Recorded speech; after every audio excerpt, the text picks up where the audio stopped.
Assalamualaikum warahmatullahi wabarakatuh. A'udzubillahi minasyaitonirrajim. Bismillahirrahmanirrahim. Alhamdulillahilladzi hadana lihada wa ma kunna linahtadiya laula an hadanallah. Asyhadu an la ilaha illallah wa la syarikalah wa asyhadu anna Muhammadan abduhu wa rasuluh la nabiyya ba'dah. A'udzubillahi minasyaitonirrajim. Bismillahirrahmanirrahim. Ya ayyuhalladzina amanu dzkurullaha dzikran katsira fasabbihu bukratan wa asilah, amma ba'd. Para salikin, para muridin, Bapak Ibu sekalian, jamaah ngaji kolbu rahimakumullah. Semoga kita senantiasa mendapatkan nikmat dan barokah dan fadilah dari Allah. Karenanya mari kita bersyukur, alhamdulillahirabbil alamin ala kulli halin wa nimatin, dan senantiasa berselawat Allahumma shalli ala sayyidina Muhammad wa ala alihi washabihi. Mari kita lanjutkan. Wa qala al muallif fi hadzal kitab wa anallahu bima bi ulumiyya fid dharain amin ya rabbal alamin. A'udzubillahi minasyaitonir rajim. Bismillahirrahmanirrahim. Fa kullu nafsin min anfasika jauharah la qimata laha idz la badala lahu. Fa kullu nafsin, setiap nafasmu, artinya minal hawa'i yahruju min batin al batni fi juz'in minaz zaman, keluar nafasmu melalui hidung kita, kadangkala mulut kita, setiap saat di dalam badan selama kita masih dikandung badan sepanjang zaman ini. Min anfasika jauharah, jadikan nafasmu itu sebagai permata. Apa yang dimaksud dengan permata itu? Ay misla jauharata ay hajaro yan yunfa'u bih. Jadikan nafasmu itu yang bermanfaat. Yang paling bermanfaat apa? Zikrullah. Dzikir fi kulli nafsin wa nafasin bi adadi kulli malumilak. Doanya seperti itu kalau kita habis subuh kan, subhanallahul azim subhanallahi bihamdihi adada khalqihi wa ridwan nasi wa zinatan wa midada kalimatihi wa zidada kalimatihi. Jadi setiap nafas kita itu berhembus nama Allah, dan itu ya sebanyak apapun yang ada binatang di lautan. Semua itu dalam rangka bersujud, bersyukur, berzikir pada Allah. La qiyama laha, maka yang tidak ada ternilai baginya. Karena nafas ini itulah kesempatan kita untuk berzikir, untuk beribadah. Kalau kita tidak bernafas, tidak bisa lagi menyebut nama Allah, berzikir, berbuat baik. Karena itu nafas ruh adalah la qiyamata laha, yang tidak ternilai lagi baginya. Ai jauharah, karena itu disebut sebagai permata. Idz la badala lahu, sebab tidak ada lagi, ada pengganti dari ruh, nyawa, nafas itu kan tidak ada lagi. Ai lidzalika nafsu, yang disebut dengan nafas itu. Karena itu kita diminta untuk berzikir setiap saat, fi kulli sa'atin wa waqtin wa nafasin wa halin. Situasi apapun kita selalu berzikir pada Allah. Fa idza fata fala auda lahu, karena apabila ia hilang, ya maka tidak dapat kembali baginya. Kalau orang sudah wafat kan tidak hidup lagi di dunia. Walaupun sesungguhnya beliau tidak wafat. Beliau di alam barzah, dikubur tetap hidup, ditemani amalnya. Maka itu di dalam zikir Thariqah Naqsabandiyah disebut zikrullah fil qalbi darul anjuman. Zikir di dalam hati, ya sendiri dalam keramaian. Kita bekerja zikir. sedang kerja zikir, ngajar zikir, masak zikir. Karena nafas kita tidak lepas dari bergantung dengan Allah SWT. Nah itu kebiasaan, Bapak Ibu sekalian, kebiasaan. Kalau tidak biasa ya enggak, isinya ngalor ngidul ya, ngobrol yang enggak jelas-jelas. Tidak pernah berzikir meskipun dalam keramaian. Maka Imam Ghazali mengatakan, fayam bagi lakal adab mahu ta'ala wa muraqabatu ta'ala. Fayam bagi laka, maka sepatutnya kamu al-adab, pakai tata krama. Ya, tata kramanya apa? Kemarin sudah kita bahas di dalam kitab Sirul Asrar. Kalau zikir dalam keadaan jaga wudhu. Jadi kerja juga dalam keadaan suci. Kalau dapat rezeki, rezekinya akan suci. Ya, ma'ahu, yang apa di dalam dirinya itu waktu berzikir bersama Allah, ma'ahu ta'ala, wa muraqabah ta'ala, dan kita di dalam suasana diawasi, diperhatikan, direngkuh oleh Allah SWT. Kalau mulut kita, hati kita, fil qalbi selalu menyebut nama Allah. Itu namanya zikrullah fil qalbi darul anjuman. Sendiri dalam keramaian hati kita tetap berzikir. Bapak-bapak sekalian, muraqabah inilah kunci seseorang apakah bisa wujud dari takhalli kita. Kalau takhalli kita menyibukkan diri kita, setelah kita takhalli mengosongkan diri kita, takhalli, maka kita akan menyibukkan semua zikir-zikir kita keluar dari nafas kita. Nah, ujungnya adalah tajalli. Sehingga kita pertelo sangat jelas bagaimana muraqabah kita karena kita dalam pengawasan Allah. Wa huwa ma'akum ainama kuntum, itu di sini. Allah bersama kita dimanapun kita berada. Kalau kita zikir. Kalau Anda, panjenengan kita tidak berzikir, ya kita tidak bersama Allah. Itu Bapak sekalian ya. Fi kulli nafasin min anfasika, yang Anda setiap nafas di dalam hidupmu itu, fatakunu fi kulli nafasin salikan tariqan ilahi ta'ala, maka jadikan seluruh nafasmu itu adalah suluk, salikan. Anda menjadi orang salik, orang yang berjalan menuju Allah, orang yang mencari Allah, orang yang ingin ma'rifatullah. Tariqan, yaitu sebuah jalan yang harus kamu tempuh. Itulah mengapa ada istilah suluk, ada istilah tariqah. Nah, tariqah kalau Naqsyabandi pakai suluk, maka kita harus kholwat, membersihkan jiwa kita ilahi ta'ala, berarti kita sedang berjalan menuju Allah Subhanahu wa ta'ala. Wa huwa makna qaulhim at-turuq ilallah bi adati anfasil khalaik. Pengertian dari kita suluk ilallah tadi, turuq ilallah bi adati, yaitu jalan-jalan menuju Allah sebanyak hitungan nafas pada makhluk.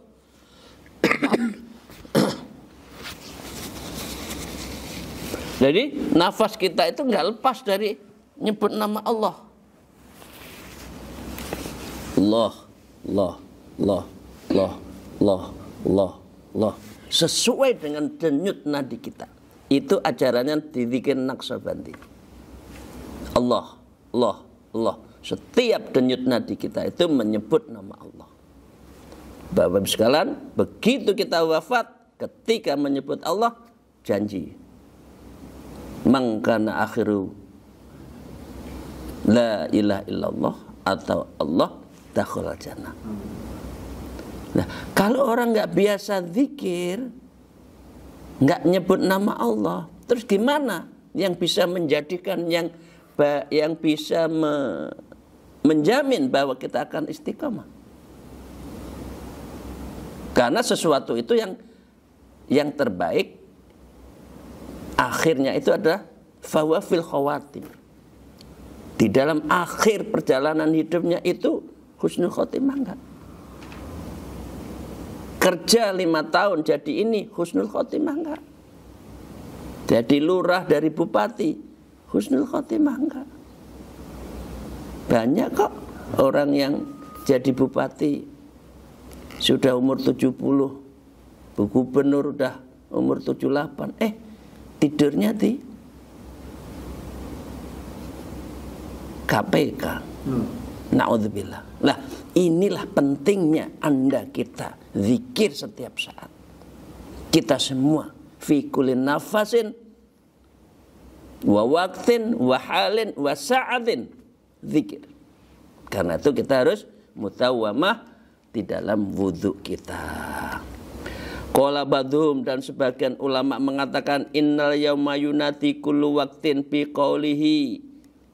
Sebagian ulama mengatakan sesungguhnya memanggil di setiap waktu dengan ucapannya, ya ibnu Adam, ana yaumun jadid wa ana bima amilta fihi syahid.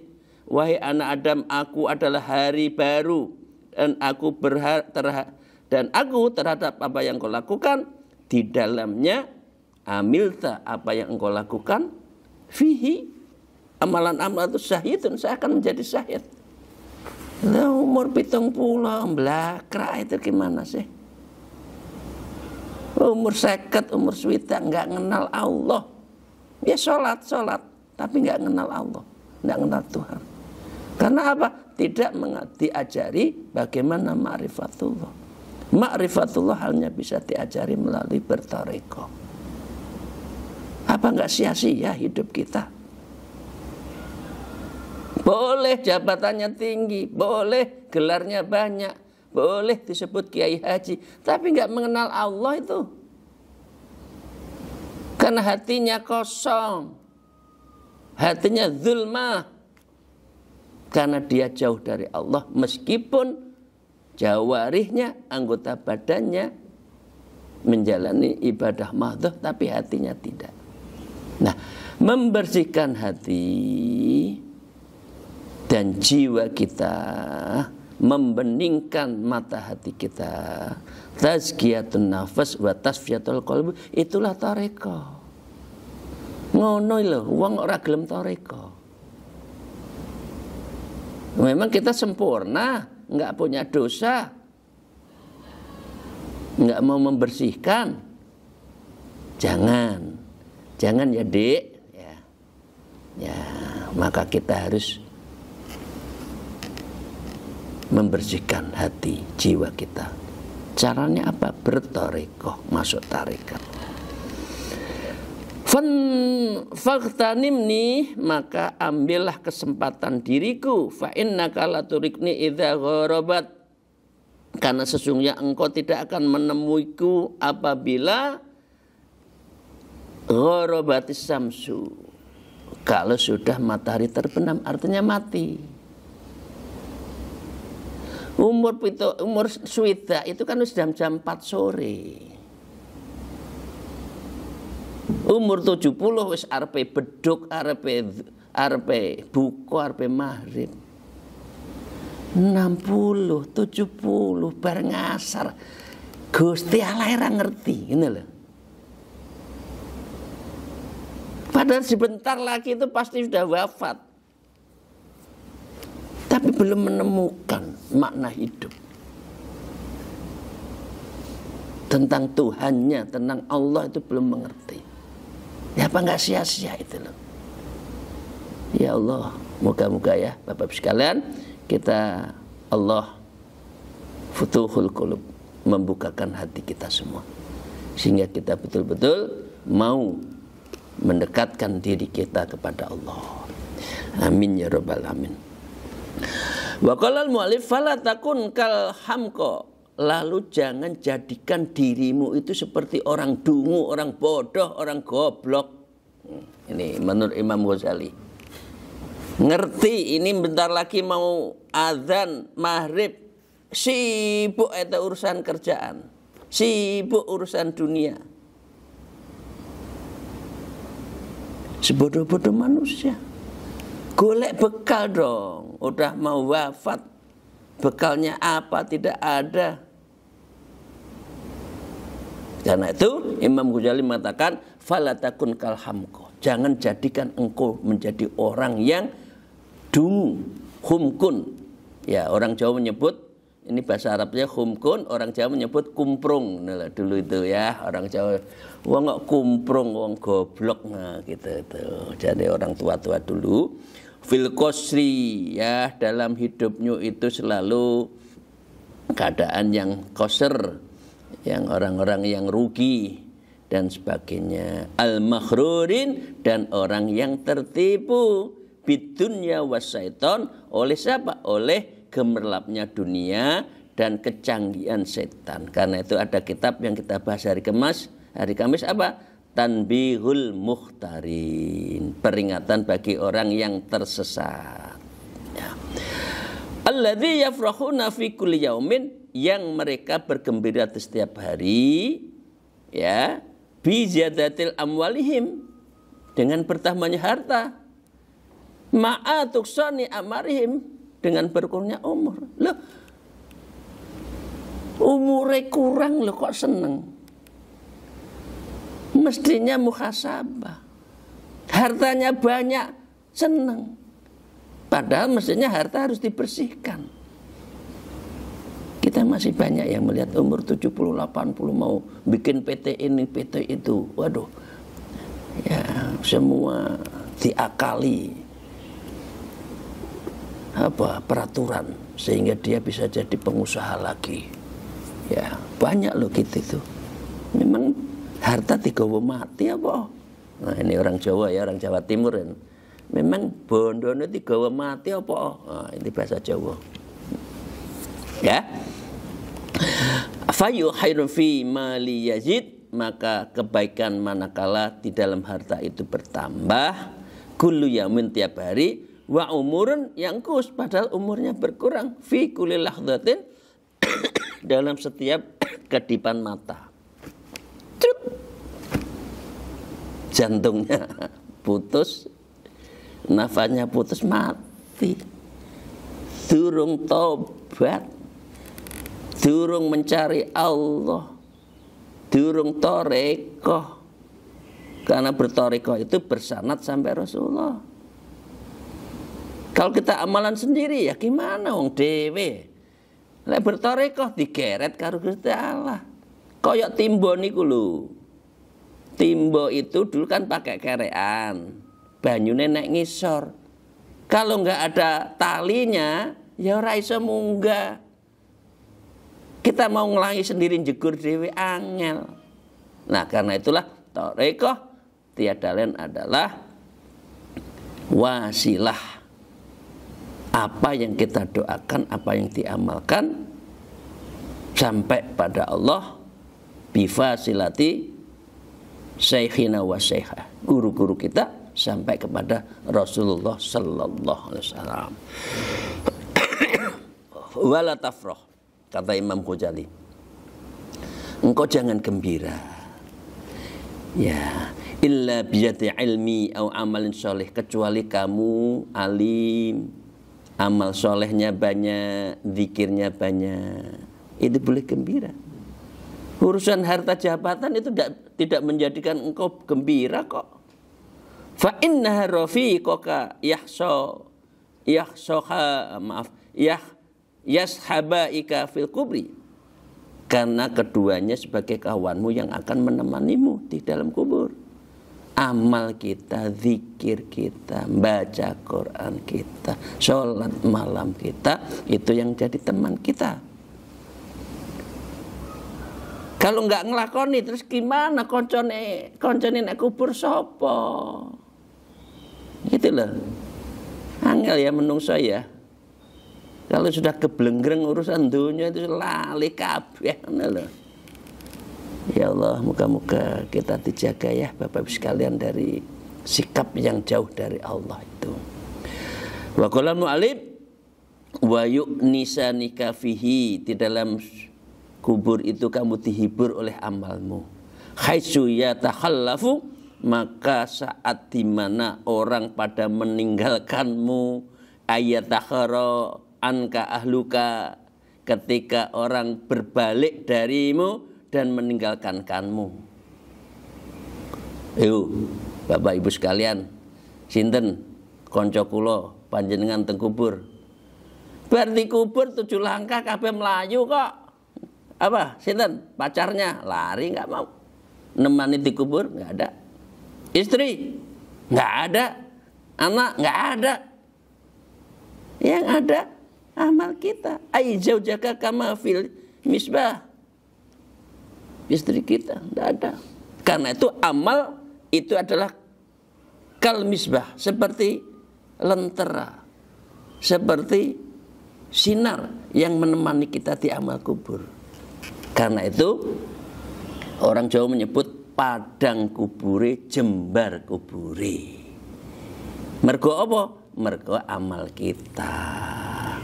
Wa malaku wa waladuku astikuka, maka dengan demikian hartamu, anak-anakmu, para sahabatmu juga lupa kok.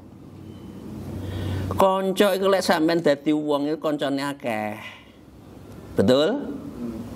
Jadi pejabat, akeh sing teko. Kamu bukan siapa-siapa, lari kok.